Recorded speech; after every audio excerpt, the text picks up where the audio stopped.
মানুষ যদি গাধা হয় আমার কিছু বলার নাই। $13 বিলিয়ন থেকে যদি আমি 500 নিয়ে নিই। শেখ হাসিনাকে বাংলাদেশে প্রত্যর্পণ করতে হবে। শুরু হয়ে গিয়েছে আইনি প্রক্রিয়া। পদত্যাগপত্র দেখাতে না পারলে জাতিসংঘ থেকে শর্ত আরোপের সাথে সাথে অন্তর্বর্তীকালীন সরকারকে বাতিল বলে গণ্য করা হবে। তখন সেনাপ্রধান ক্ষমতা গ্রহণ করে শেখ হাসিনাকে দেশে ফেরত এনে সাংবিধানিক নিয়মে ক্ষমতা বুঝিয়ে দেবেন। আল জাজিরার বরাত দিয়ে এমন খবর প্রচার করা হচ্ছে। তাহলে কি সত্যি ভাগ্য খুলছে আওয়ামী লীগের? আবারও কি শেখ হাসিনা ক্ষমতা ফিরে পাচ্ছেন?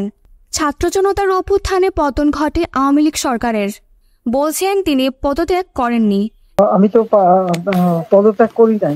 এমনকি প্রশ্ন উঠছে তার পদত্যাগপত্র কোথায়? বাংলাদেশের একদম কাছেই রয়েছেন শেখ হাসিনা। যে কোনো সময় চাইলেই চট করে ঢুকে যাবেন বাংলাদেশে। এতদিনে নিশ্চয় শেখ হাসিনার কণ্ঠ সাদৃশ্য সেই ভাইরাল কল রেকর্ড আপনিও শুনে ফেলেছেন, যা রীতিমতো আলোড়ন ফেলে দিয়েছে। কাজে আমার কিন্তু পদত্যাগ হয়নি। আমি কিন্তু এখনো বাংলাদেশের constitutional prime minister, elected prime minister. ছাত্র জনতার গণ অভ্যুত্থান, তারপর দেশ ত্যাগ। শেখ হাসিনা বাংলাদেশ ত্যাগ করার প্রায় 1 মাস কেটে গিয়েছে।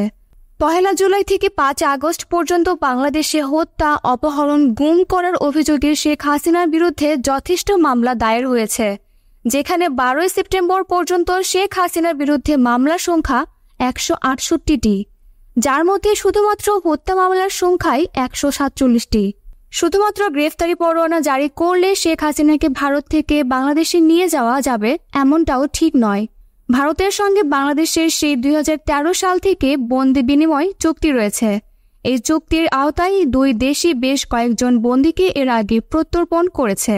যদিও শেখ হাসিনার ক্ষেত্রে কি হবে তার চূড়ান্ত কিছু বলা যাচ্ছে না। সবটাই নির্ভর করছে আগামী সময়ের উপর।